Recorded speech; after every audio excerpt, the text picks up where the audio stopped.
I think, technology has such a fascinating capacity to potentially give us access to these things in more profound ways, which can create inspiration. And I know that's something that you have done a lot of exploration with in the role that ultrasound and some of these other things can do. And so maybe we could talk a little bit about, what some of that experimentation and learning has been and how you see that applying to the dynamic that we just described. Yeah, that's a great question. And when you're really thinking about like how do you give a person a taste of what these practices can do? So that's kind of first step, and that'll happen sometimes when you use the apps. So for my case, being a somewhat anxious person, when I started meditating, just focusing on my breath and not paying attention to the thought loop that at that point in my life was a pretty mean voice was incredibly powerful. Right. So that was my experience. And then I went and told everyone, you should meditate. And actually, some anxious people get more anxious when they do that. Mm. Right. So, the first step is like really finding methods that give a person a taste of some of the foundations of the practice. That then connects to motivation.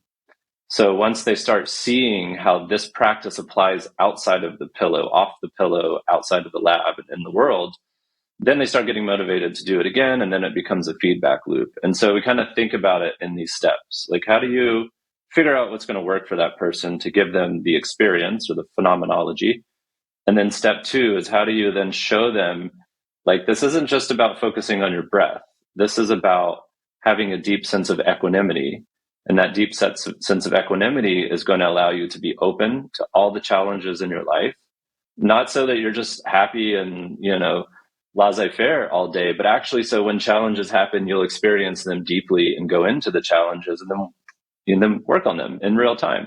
And once people start making that connection, they go, maybe I should meditate some more, right? Because this stuff is really working. And then, broadening that out to every aspect of their lives. And so the lab is working on all of these steps one by one.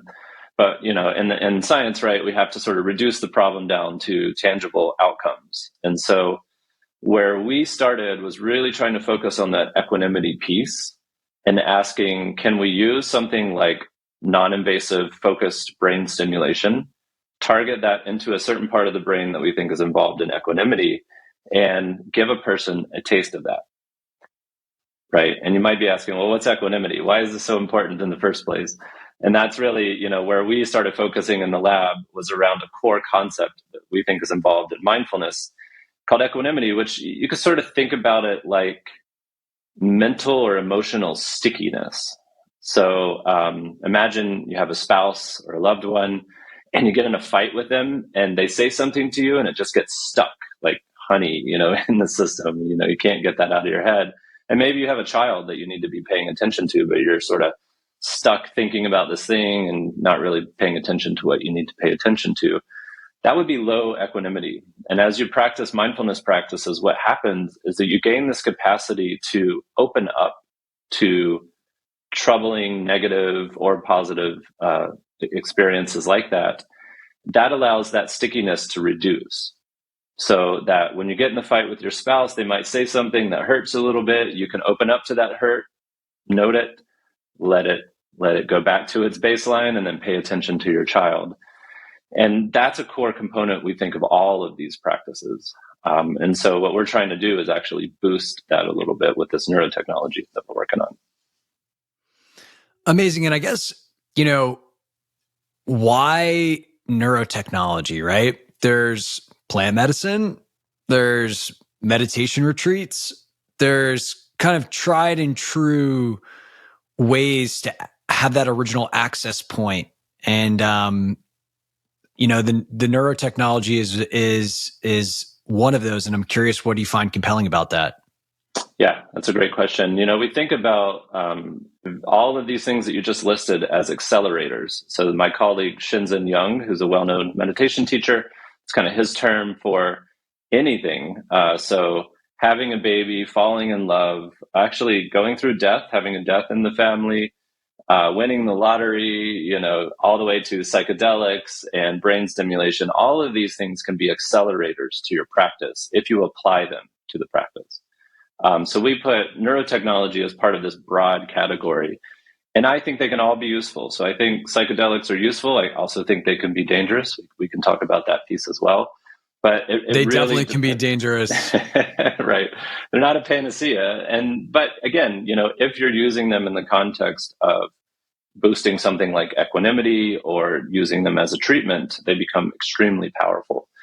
And so we're thinking of neurotechnology as one of those accelerators. And the reason that we think it can be so powerful is because, unlike with something like psychedelics, which really sort of changes the neurochemistry of a broad set of biological processes, your brain, your stomach, all kinds of stuff are going to change. With neurotech, what we can do is we can focus into certain networks in the brain.